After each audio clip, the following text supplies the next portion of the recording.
ఈ నెల 22న అయోధ్యలో అంగరంగ వైభవంగా శ్రీరామ విగ్రహ ప్రతిష్ట కార్యక్రమం అయితే కొనసాగుతుంది. దీనికి సంబంధించి అయితే రాముల వారి అక్షింతలు అయితే ఊరు వాడ పల్లె పట్టణాలకు అయితే పంపించడం జరుగుతుంది. ప్రతి ఒక్కరైతే హిందువులకు సంబంధించి అయితే ప్రతి ఒక్కరైతే దీని అయితే ఎంతో భక్తి పారవశ్యత అయితే మునిగిపోతున్నారు. అందరూ అయితే దీన్ని స్వీకరిస్తున్నారు. ప్రస్తుతం అయితే మనం సంకపల్లి గ్రామంలో ఉన్నాము. రాజన్న సిరిసిల్ల జిల్లా సంకపల్లి గ్రామంలో మనతో పాటు కొంతమంది ఇక్కడ గ్రామస్తులు అయితే ఉన్నారు. ఒకసారి వారితో మాట్లాడుతుంది. సార్ చెప్పండి, ప్రస్తుతం అయితే ఇప్పుడు రాముల వారి అక్షింతలు అయితే ఎక్కడి నుంచి అయితే రావడం జరిగింది అంటే మీకు సంబంధించి ఎలా అనిపిస్తుంది? హిందూ భక్తులకు సంబంధించి అయితే చాలా ప్రేమ ఆప్యాయతలు అయితే చూపిస్తున్నారు కదా, అంటే ఎలా అనిపిస్తుంది సార్?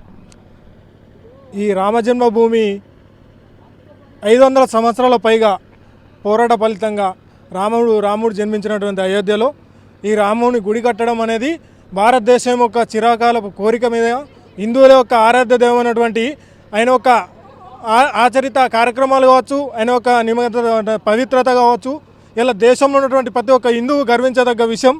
ఇది మా వేములవాడ నియోజకవర్గంలో ఈ జనవరి 1 నుంచి 15వ తారీఖు వరకు గ్రామాన రాముల వారి అక్కడ స్పర్శ దర్శనం జరిగినటువంటి ప్రాణ ప్రదర్శన జరిగినటువంటి అక్షంతలు ప్రతి గ్రామానికి కండ ద్వారా ఈ ఆర్ఎస్ఎస్ కండ ద్వారా మా గ్రామానికి రావడం జరిగింది.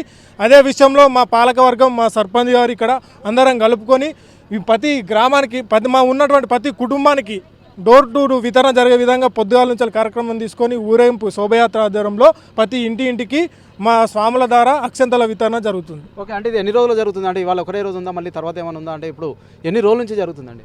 ఇది జనవరి 1 నుంచి ప్రారంభమై 15 తారీఖు వరకు ప్రతి గడప ప్రతి ఒక్క హిందూ కుటుంబాన్ని తాకే విధంగా ఈ అక్షంతల ప్రతి ఒక్క ఇంటికి చేరే విధంగా కార్యక్రమాన్ని జనవరి 1 నుంచి 15 వరకు పెద్ద ఎత్తున కార్యక్రమం తీసుకొని ప్రతి గ్రామాన రామకార్యం చేసుకుంటూ రామజపం చేసుకుంటూ ప్రతి రోజు రామజపం జరుగుతున్నటువంటి గ్రామంలో ప్రతి ఇంటికి చేరే విధంగా అక్షంతల వితరణ జరుగుతుంది. ఓకే, అంటే ఇప్పుడైతే ప్రస్తుతం అయితే అన్ని పార్టీలకైతే అతీతంగా, కుల మతాలకు అతీతంగా, అన్ని వర్గాలకైతే అతీతంగా అయితే శ్రీరామ స్వామి వారికి సంబంధించి అయితే అక్షింతలు అయితే ఆ వితరణ కార్యక్రమం అయితే కొనసాగుతుంది కదా, అంటే ప్రస్తుతం అయితే ఎలా స్వీకరిస్తున్నారు? దానికి సంబంధించి ఏం చెప్తారు? ప్రతి ఒక్కరూ ఒక రోజు ముందే మేము గ్రామంలో మైక్ ద్వారా అనౌన్స్ చేయించి అందరూ శుభ్రంగా ఇల్లు కడుక్కొని అందరూ స్నానాలు చేసి ఉండండి. మీ పూజ గదిలో ఉన్నటువంటి అక్షంతలలో ఈ రాముల వారి అక్కడ పూజ జరిగినటువంటి అక్షంతలు మన ఇంటికి వస్తున్నాయి. ఇవి మీరు ఇంటిలో ప్రతి శుభకార్యానికి ఉపయోగించే విధంగా అక్షంతలలో మీ పూజ గదుల అక్షంతలో కలిపి ఈ అక్షంతలు ఉపయోగించుకోవాల్సిందిగా చెప్పడం జరుగుతుంది ప్రతి ఇంటికి. ఓకే సార్ చెప్పండి, ప్రస్తుతం అయితే ఎలా స్వీకరిస్తున్నారంటే ఎలా అనిపిస్తుంది? మీకు ఎలా అనిపిస్తుంది? అంటే ప్రస్తుతం అయితే రాముల వారి అక్షింతలు అయితే అందరికైతే పంపించడం జరుగుతుంది. దేశవ్యాప్తంగా అయితే ప్రక్రియ అయితే కొనసాగుతుంది, అంటే మీకు ఎలా అనిపిస్తుంది? సాక్షాత్ మాకు రాముల వారి దర్శించుకున్నట్టుగా భావిస్తుంటూ మరి మా గ్రామంలో సంగపల్లి గ్రామంలో ప్రతి ఇంటికి వెళ్ళి మరి అక్కడ నుంచి వచ్చిన అయోధ్య నుంచి వచ్చిన అక్షంతలను ప్రతి ఇంటికి ప్రతి గడపకు చేరడం జరుగుతుంది. ప్రతి ఇంటి వారు కూడా మాకు స్పందించి, ఎందుకంటే రాముల వారి అయోధ్య నుంచి వచ్చిన అక్షంతలను వారి ఇంటికి తీసుకెళ్ళి వారి ఇంటి శుభకార్యాలు కానీ పెళ్ళిళ్ళ కానీ ఇతర కార్యక్రమాలను వినియోగించుకొని స్వామివారిని దర్శించుకున్నంత గొప్ప కార్యక్రమం ఇది. అయోధ్య పోయి దర్శనం చేయించుకునే ఏ విధంగా అనిపిస్తుందో మాకు ఈ స్వామివారి ఇప్పుడు అయోధ్య దర్శించుకున్నట్టు అనిపిస్తుంది. చాలా పుణ్య కార్యక్రమం. 500 ఏళ్ళ నుంచి ఎన్నో పోరాటాలు చేయడం జరిగింది.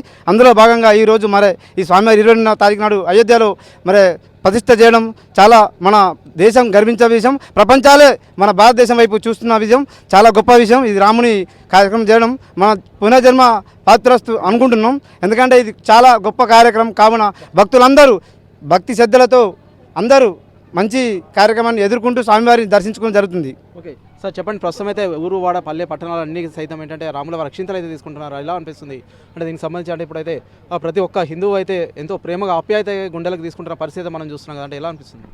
ఇది భక్తి శక్తులతో తీసుకుంటారు. రామునికి గురించి అందరూ భక్తులే కాబట్టి హిందువు అనేటోళ్ళు ప్రతి ఒక్కరు మాకు కావాలని ముందుండి వాళ్ళే కార్యక్రమం ముందు చేస్తారు.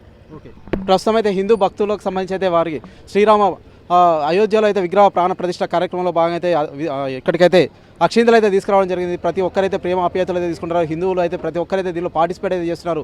ముందు నుంచి అయితే పల్లె పట్టణాలు అన్ని సైతం ఏంటంటే దీనిలో అయితే భాగస్వామ్యమే, అంతేకాకుండా కుల మతాలకు రాజకీయ పార్టీలకు అతీతంగా ప్రతి ఒక్కరైతే దీనిలో పార్టిసిపేట్ చేస్తున్న పరిస్థితి మనం చూస్తున్నాం. O2 studio. మరిన్ని వీడియోస్ కోసం ఛానల్ ని సబ్స్క్రైబ్ చేయండి. లేటెస్ట్ అప్డేట్స్ కోసం వాట్సాప్ ఛానల్ ని ఫాలో చేయండి. అండ్ లింక్ డిస్క్రిప్షన్ లో ఉంది.